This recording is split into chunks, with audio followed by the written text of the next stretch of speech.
évacué.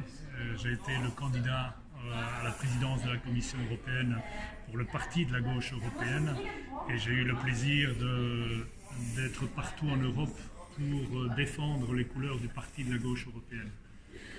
Donc, j'ai pu être en Espagne et voir tout le travail que Podemos et Izquierda Unida ont fait en Espagne pour essayer d'avoir des résultats positifs.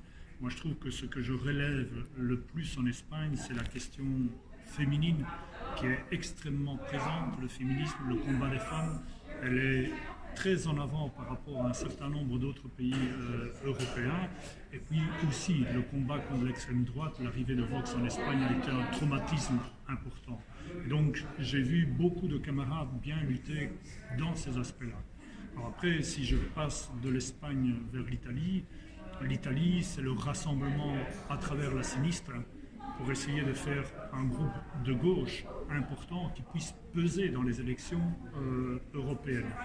Mais c'est un premier pas pour l'unité de la gauche en Italie, j'espère, puisque le fascisme est vraiment très présent en Italie avec beaucoup de brutalité et tout le combat vis-à-vis des migrants est en train de rassembler beaucoup de gens de gauche, des militants de gauche.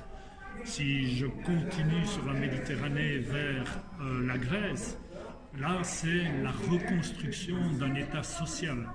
Je crois que Syriza essaye de faire en sorte de sortir de la Troïka et de reconstruire la santé, l'éducation, le travail.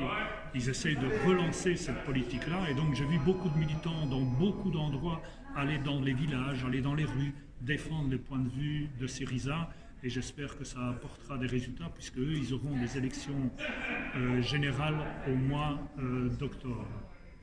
Alors en Slovénie, c'est tout le travail que mène Violeta Tomic avec la revendication d'un salaire minimum extrêmement important pour essayer de faire en sorte aussi que les gens vivent dans la dignité parce qu'on a de plus en plus de travailleurs qui sont pauvres. Et donc, elle a mené cette bataille-là. Elle a mené aussi une bataille extrêmement importante pour l'égalité entre les hommes et les femmes. Je pense que Violeta représente ce combat et Levica, son parti, représente ce combat. Ici en Belgique, on a, ce soir, j'ai l'impression qu'on a deux Belgiques. Hein. Mais bon, en Wallonie et à Bruxelles, il y a une poussée de la gauche, il y a une poussée du PTB. J'espère que d'ici la fin de ce soir, le PTB aura un élu au Parlement européen. Ce sera une entrée relativement importante et de continuer à se battre tous ensemble pour faire en sorte que l'Europe soit une Europe avec une base sociale. Et enfin, chose qu'on doit absolument reprendre nous-mêmes, et on voit la montée des Verts, c'est la question écologique. La question écologique, on ne l'a peut-être pas développée comme on aurait dû la développer avec notre vision. Comment transformer notre outil industriel, comment repenser l'énergie, comment repenser la production de ce que l'on consomme. Tous ces éléments-là, on va devoir les retravailler pour réexpliquer à l'ensemble des citoyens européens que c'est notre position qui sera la plus écologique dans le futur. Merci. Yep.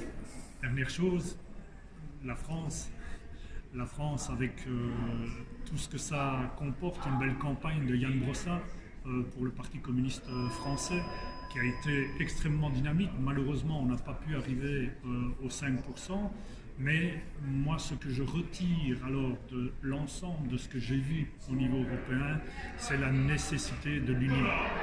L'union de l'ensemble de gauche. On a peu de différences, on a très peu de différences. Et on peut, sur la question de la démocratie, sur la question du climat, sur la question sociale, rassembler encore plus de force. Et donc j'espère qu'on va, après, demain, commencer à parler ensemble et à s'unir et se présenter dans les futures élections avec une plus grande unité de l'ensemble de la gauche radicale européenne. Merci.